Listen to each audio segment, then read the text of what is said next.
La Bible use de ce qu'on appelle des typologies, c'est-à-dire qu'elle présente des types, des symboles, des allégories, des paraboles qui illustrent des vérités abstraites et encore lointaines à venir. On trouve ces types dans l'Ancien Testament. Elles ouvrent la porte à leur réalisation dans le Nouveau Testament. Ainsi, quand on ouvre la Bible au livre de l'Exode et qu'on lit le récit ou une partie du récit de la Pâque, on lit l'agneau immolé. Verset 3 du chapitre 12e. Parlez à toute l'assemblée d'Israël et dites, le 10e jour de ce mois, on prendra un agneau pour chaque famille, un agneau pour chaque maison. Si la maison est trop peu nombreuse pour un agneau, on le prendra avec son plus proche voisin selon le nombre des personnes. Vous compterez pour cet agneau d'après ce que chacun peut manger.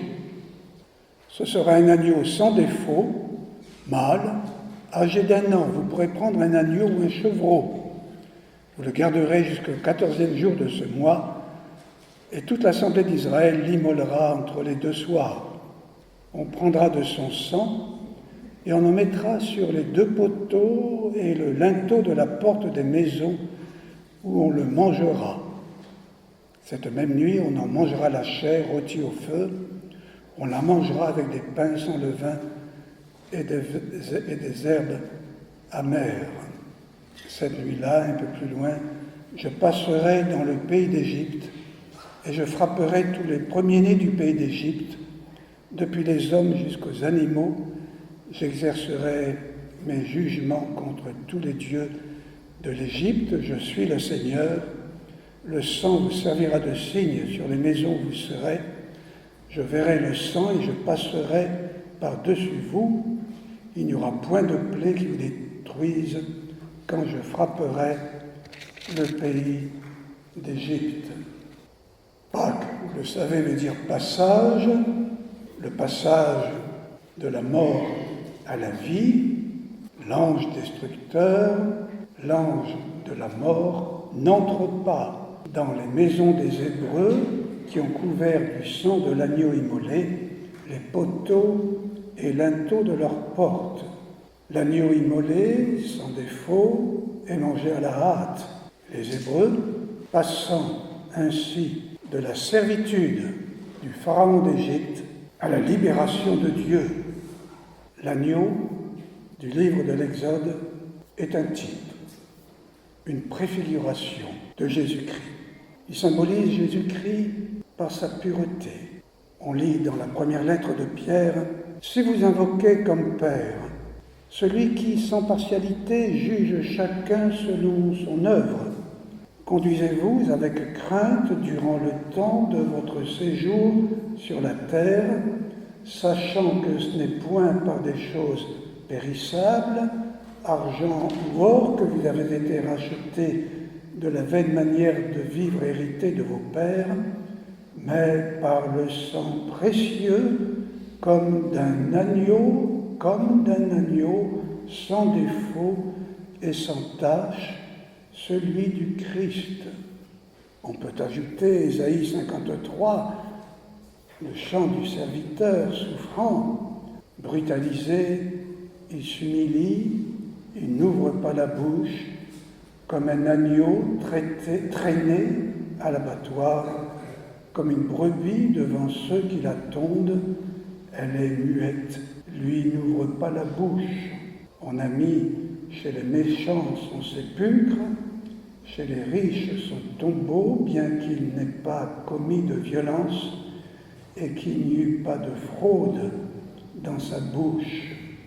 Et le même apôtre Pierre cite dans sa lettre, dont nous avons il y a quelques instants lu un morceau, bien qu'il n'ait pas commis de violence et qu'il n'y eut pas de fraude dans sa bouche, un peu plus loin, lui qui, dans son propre corps, a porté nos péchés sur le bois.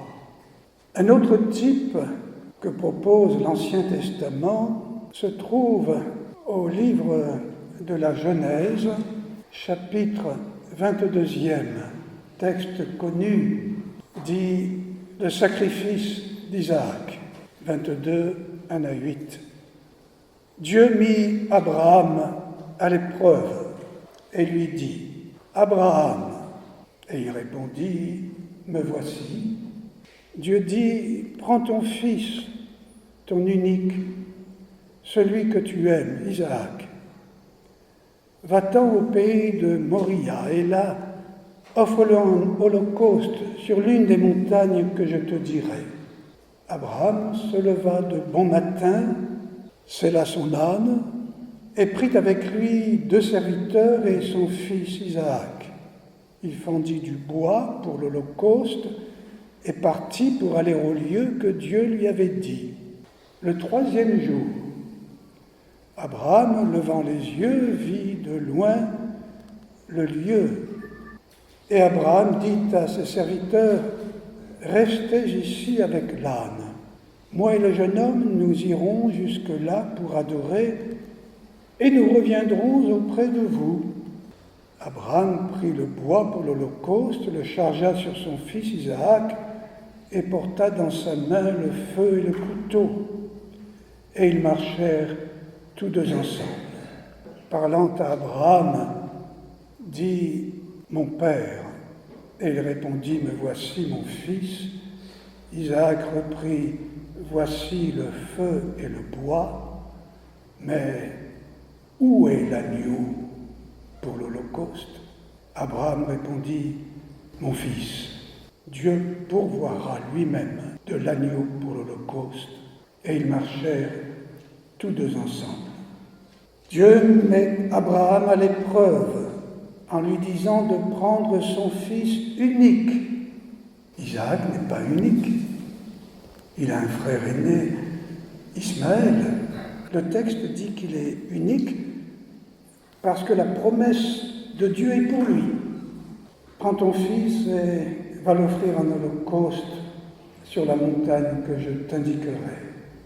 Alors que la promesse de descendance est promise à Isaac, le fils que Dieu lui demande d'immoler. En chemin, Isaac demande à son père « Voici le feu et les bûches, où est l'agneau pour l'holocauste ?» Abraham répond que Dieu saura voir, Dieu pourvoira lui-même.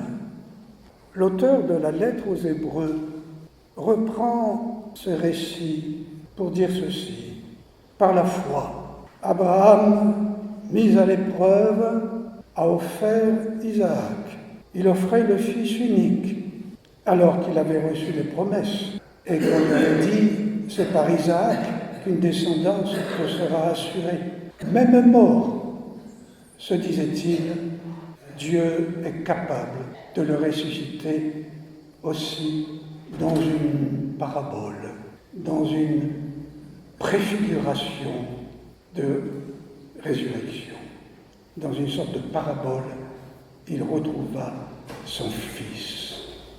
Abraham vit un conflit. Une descendance est promise à mon fils Isaac, et Dieu me demande de l'offrir en holocauste. Comment s'en sort-il? Par la foi. La foi d'Abraham surmonte ce conflit qui éclate entre son obéissance à Dieu et son espérance de la vie future de son fils en attribuant au Seigneur le pouvoir de ressusciter l'enfant sacrifié. Une parabole traduite dans la version que j'ai lue par préfiguration de la résurrection. Le sacrifice d'Isaac est un type de la résurrection de Jésus-Christ. 2 types nous présente l'Ancien Testament, le sang d'un agneau sans défaut et le sacrifice de l'agneau, espérance, avec l'espérance de sa résurrection. Où est l'agneau demande Isaac. Question. La réponse à cette question viendra environ 20 siècles plus tard. Lorsque, voyant Jésus venir à lui, Jean-Baptiste, au-delà du Jourdain, déclare « Le voici, l'agneau de Dieu qui ôte le péché du monde ». Comment Jean-Baptiste peut-il dire cela? Parce qu'il est prophète et que, dit l'apôtre Pierre, toujours dans sa première lettre, ce n'est pas la volonté humaine qui a jamais produit une prophétie, mais c'est porté par l'Esprit Saint que des hommes ont parlé de la part de Dieu. Après moi, dit Jean-Baptiste, vient un homme qui m'a devancé, parce qu'avant moi il était. Celui qui m'a envoyé baptiser d'eau m'a dit, celui sur lequel tu verras l'Esprit Saint descendre et demeurer sur lui, c'est lui qui baptise de l'Esprit Saint. C'est en vue de sa manifestation à Israël que je suis venu baptiser dans l'eau. Et moi, j'atteste, j'ai vu qu'il est, lui, le Fils de Dieu. Voici l'agneau de Dieu qui ôte le péché du monde. Un peu plus loin dans son évangile, chapitre 1er, l'apôtre Jean dit que Jean le Baptiste rencontre deux disciples et en montrant Jésus, il leur dit « Voici l'agneau de Dieu qui ôte le péché du monde. L'agneau de Dieu qui soulève, qui emporte le péché du monde.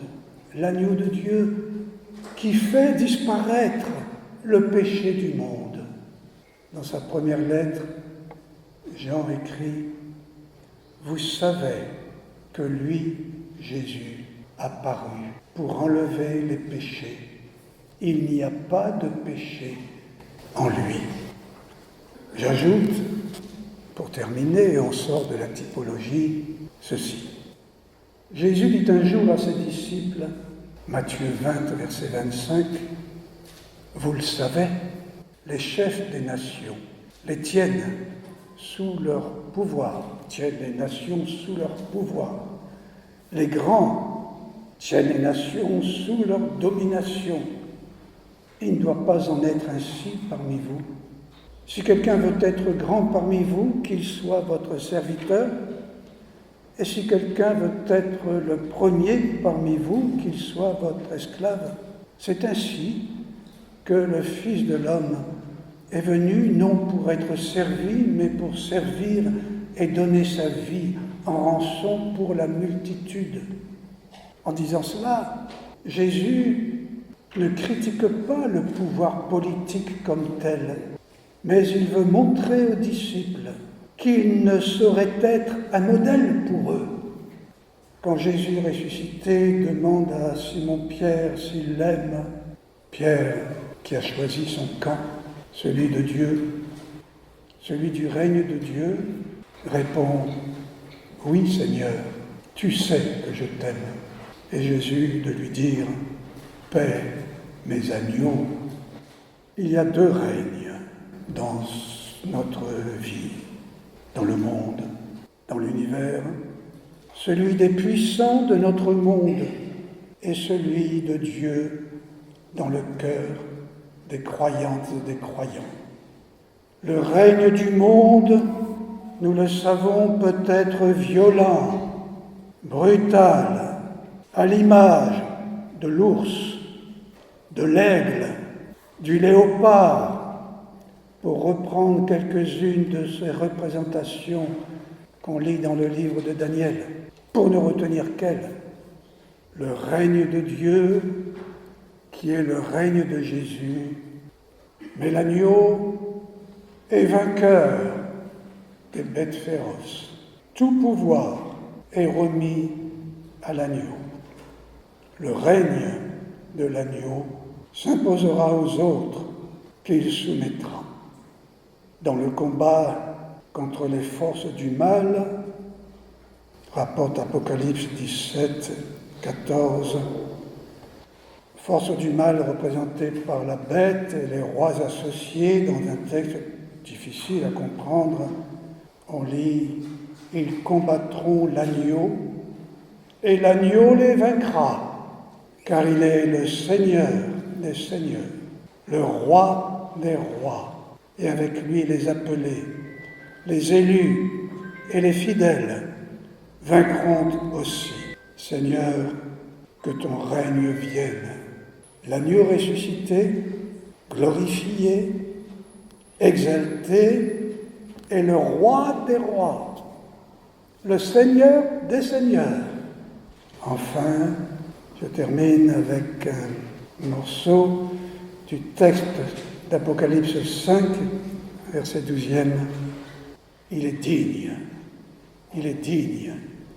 l'agneau immolé, de recevoir puissance, richesse, sagesse, force, honneur, gloire et louange.